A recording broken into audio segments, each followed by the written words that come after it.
On the other end of the video call, my little sister, dressed in a dazzling outfit, was grinning widely. Oh, sis, congrats on your wedding. What are you up to over there? Me? I'm just changing the dress. She said this as she showed her entire outfit on screen on the phone. She was wearing the exact same colored dress I had chosen. I was curious what a wedding without any relatives would feel like. I'd love to see it. While acting innocently, my sister was subtly trying to one-up me. Sure. Upon seeing the screen, my sister exclaimed, "What? What on earth is happening over there at your venue?" My name is Nancy. I'm a 30-year-old office worker. I'm getting married to my boyfriend, Paul, who is a year older than me. We both share a hobby, watching professional baseball. We met at a baseball stadium, and he proposed to me on the way home from watching a game. We were in a situation similar to going into the 7th inning stretch without allowing a run, despite having runners on base. However, the enemy's 7th inning was unexpected. Enemy? That would be my sister. My sister, for years younger than me, is named Lily. Sure, she has a cute face. Even cuter than mine. My adorable little sister has a slightly twisted personality. She wants to imitate me in everything. It's been like that since we were little.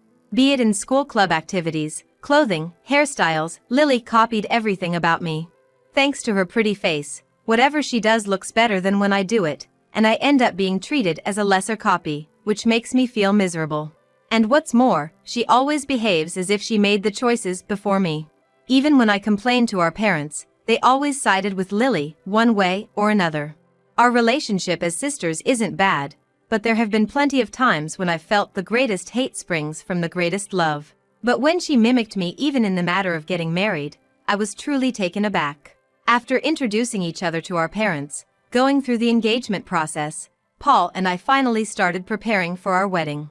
We toured several wedding venues, compared estimates and dates, and deliberated seriously. We put as much thought into it as predicting the starting lineup of our favorite baseball team. After all that effort, we found a place where we could hold the ceremony on the anniversary of the day we started dating.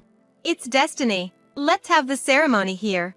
A few days later, I got a call from Lily. Oh, sis. I've decided to get married too. Eh? Really? Congrats. I genuinely congratulated her. Lily laughed happily. I thought since you're getting married, I should too. I pushed him to propose to me. Eh? Getting married just because I am? Is that really okay? I was a bit dumbfounded when Lily said this to me. Guess what? I accidentally set my wedding date to be the same as yours. What? Turns out, the day you guys picked is considered lucky or something, right? We thought we might as well go with the flow. Lucky day indeed. Sure, it was a favorable day. We decided to get married on our anniversary. Why on earth would she do something so unreasonable? What about the guests? Huh? Isn't it better if they attend my wedding? What? I mean, come on. Guests will have more fun if the bride is cute, don't you think? You just can't pull that off, sis. What? So that's the plan. All our relatives will attend my wedding. I've already contacted everyone in our family. So, heads up, sis. And with that, Lily abruptly hung up. No. She's already contacted everyone. How swift. I felt like a runner was forced out at home plate due to a fly ball in foul territory. If I contacted our relatives now, all I could say would be, it's the same day as Lily's. They would probably think I'm the unreasonable one and feel sorry for Lily. What a disaster. Until now, Lily's antics were only slightly annoying, but now she has directly challenged me. We had two options in the face of such a formidable adversary. Either move our wedding date or proceed as planned. A change-up or a straight play. I apologized to Paul for Lily's inconsiderate actions, while sobbing. When we talked to our parents about it, they said, "We hope you two can talk it out and resolve this issue." However, they clearly expected me to be the one to give in. I cried again out of frustration and sadness. I'm fed up with my sister and parents who seem happy about ruining their eldest daughter's wedding. My husband genuinely listened to my concerns. But you know, he said, your sister is the kind of person who mimics everything, right? If we move our wedding date, won't she just do the same and end up overlapping with us? You're right. I replied, convinced. She would definitely do that. If we painfully adjust our schedule, only for it to be crushed again, our wedding memory would be a single word, disastrous. I refused to let that happen. If it's going to end up like that, there's no point in moving the date. We should value our anniversary and proceed with the ceremony as planned, he suggested. But then, none of our family or relatives will attend, I fretted. Let's think about that, he responded. With our heads put together, my husband and I decided to keep our wedding date. Our parents were terrified at the thought of their 2 daughters having their weddings on the same day, causing a scramble for attendees. Think again. It will inconvenience our relatives. At least push it back by 6 months. You don't say the same thing to her. She was the one who selfishly decided this. I guess you all think that if I back down, everything will resolve itself. I won't just do as you say anymore. This is my once-in-a-lifetime wedding. We didn't mean that. When I shouted my feelings out loud, my parents were flustered. But soon they confronted me with stern faces. Apologize. Your dad and mom didn't mean anything like that. It's rude to talk to your parents like that. What nerve. If I were the judge, parents like these would be ejected. That's it. I no longer see you as my parents. Goodbye. I am no longer your daughter. And so, I had a fallout with my parents. I didn't feel sad. Instead, I felt surprisingly relieved. It was their choice. After falling out with our parents, my sister contacted me immediately. Sis, what did you say to mom and dad? Both of them look really scared. The atmosphere at home is so tense. I told them I'm not changing the date for the wedding. What? My sister gasped. Huh? But all our relatives are going to come to my wedding, right?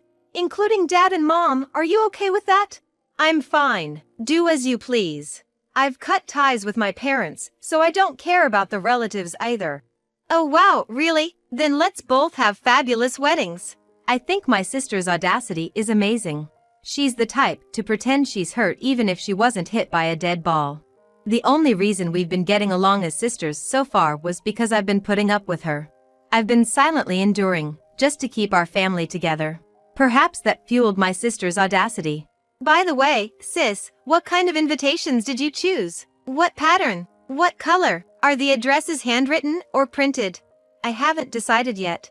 What? Make up your mind. You've got a great taste. I want to use yours as a reference. A reference? So that means she's planning to copy me. As my husband predicted, if I were to change my wedding plans, she would follow and mimic me. Once I became aware of how much I had been enduring, my sister's copycat behavior began to feel like a tremendous stress.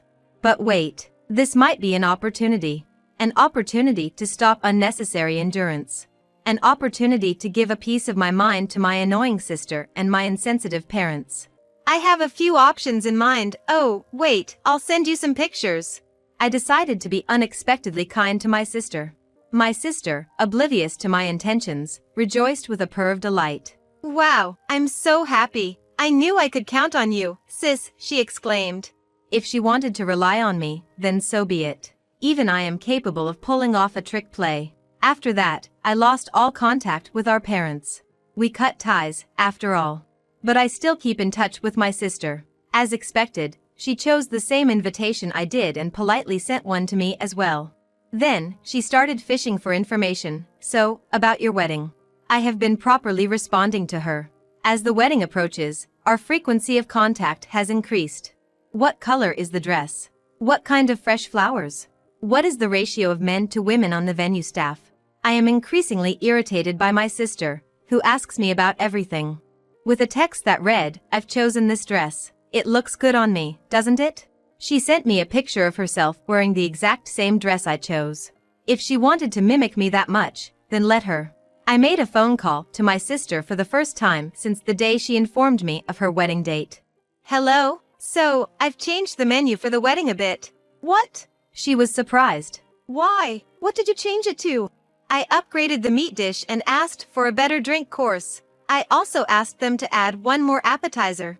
Oh, huh, is that so? What does it look like? Do you have a picture? I want to see. Sure, but what will you do after you see it? I'll use it as a reference. By reference, she meant to use it as a model.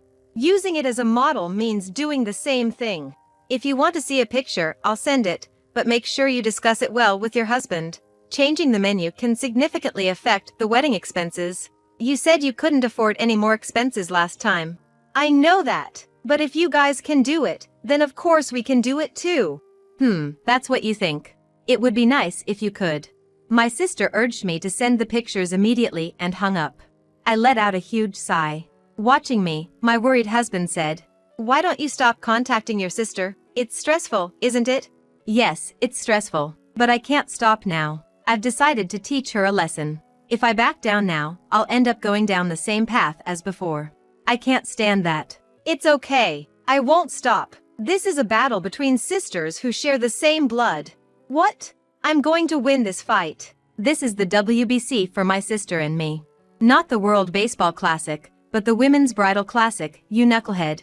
On the day of our weddings, my husband and I were both nervous. There was the stress of being in the spotlight on one of the most important days of our lives, and we were worried if everything would go as planned. However, once the ceremony began, all the nervousness vanished. Everyone we invited was watching us with warm eyes. I was so happy that I burst into tears. The reception following the ceremony started smoothly, and I was on cloud nine. Even during the reception, I kept my smartphone close by. It was to take photos with the attendees. Then, my phone rang, thinking it might be a bad timing, but when I checked the screen, the call was from my sister. I hesitated for a moment, but then moved to a corner of the venue to answer the call. On the other end of the video call, my sister, dressed in a gorgeous outfit, was grinning. "Oh, sister, congratulations on your wedding. What are you doing there? I'm in the middle of changing my outfit." She said this and showed her entire outfit on the screen. It was the exact same dress I chose. "I was wondering what it's like to have a wedding without relatives. I want to see. Show me." "Okay." I switched the camera and showed her the venue. Seeing the situation, my sister raised a surprised voice. What's going on with your venue? It looks like a standing party." "That's right. Instead of a regular reception, we decided to have a pay-as-you-go wedding reception party." "What?" When my sister decided to have her wedding on the same day, we realized that a regular reception would be difficult. Honestly, we felt helpless. So, we consulted with the venue staff, and they proposed this idea of a pay-as-you-go wedding reception party. We decided not to have a formal reception, but a casual party instead. We made the opening speech, the toast, and the closing speech. The rest of the time was dedicated to chatting and recreation. We asked the guests to contribute an attendance fee, and we didn't accept any gifts. The food was buffet style. Normally, a reception serves a full-course meal, so you need a large space on the table. As a result, the number of people who can sit at one table is limited. However, with a buffet style, you can increase the number of people around a table. More people at a table means you can invite more people. The attendance fee multiplied by the number of invitees becomes the budget for the reception, so the more you can invite, the bigger your budget becomes. And because it's an attendance fee and not a gift, it's easier to manage the finances. We were able to increase the grade of the food within our budget. The reason I was able to be on the phone at the edge of the venue despite being the main character is because it's a casual party after all. I didn't know anything about that. I wasn't told. I didn't mention it. Why not? Because you would have just copied it. I didn't want you ruining my special day anymore. If I told you, I would have to tell the bosses and relatives that I already invited, not to come.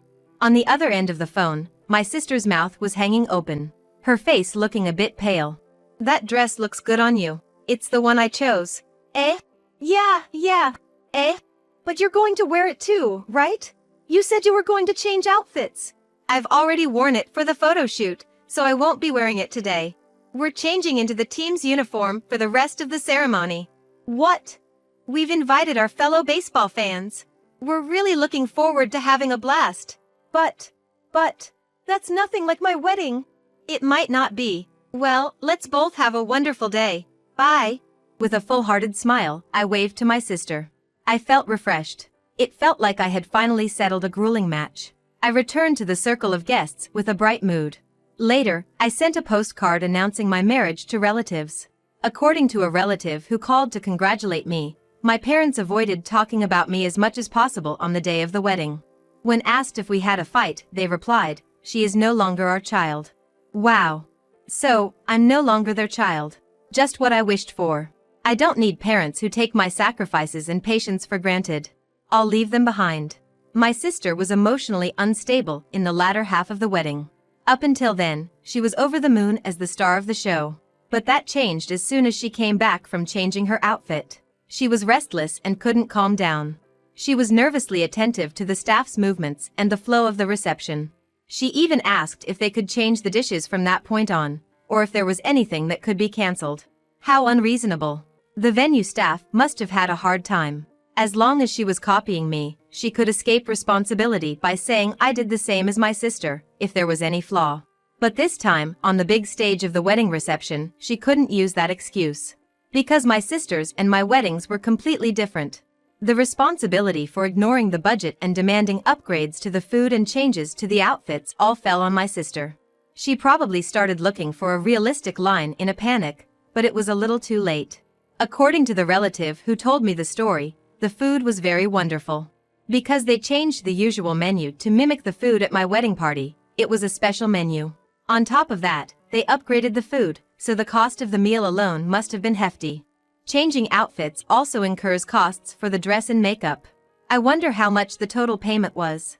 It's like signing a free agent without considering the team's budget. And as a result, the cost unnecessarily ballooned, the relationship with the husband's parents deteriorated, which affected the couple's relationship. Their marriage started with the relief pitcher getting burned and giving up a lot of runs, so it's no wonder it didn't go well. They apparently separated soon after they returned from their honeymoon. But my sister, it seems, can't even return to the family home she should have been able to rely on. In our parents' home, from which the crucial element, me, had been removed, the relationship between my parents and my sister seems to have become rapidly unstable. She told me everything, probably to put the blame on me, even though I hadn't asked for any of it. Divorce seems inevitable. It's a pity. But I don't feel guilty at all. When she finds her next partner, I hope she will think and act independently. Once the rush of the wedding was over, my husband and I visited my in-laws. We went to express our gratitude once again to my in-laws, who understood our decision to forego a wedding ceremony and reception with relatives, and to hold a wedding party instead.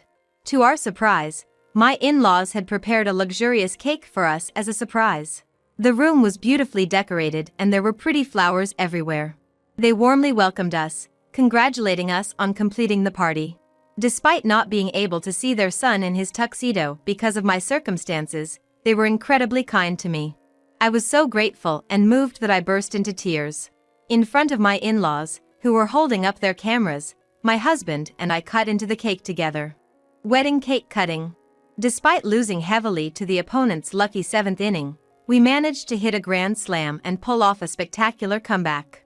We swept away the old family, and now it's the start of a new life. We will surely be happy from now on.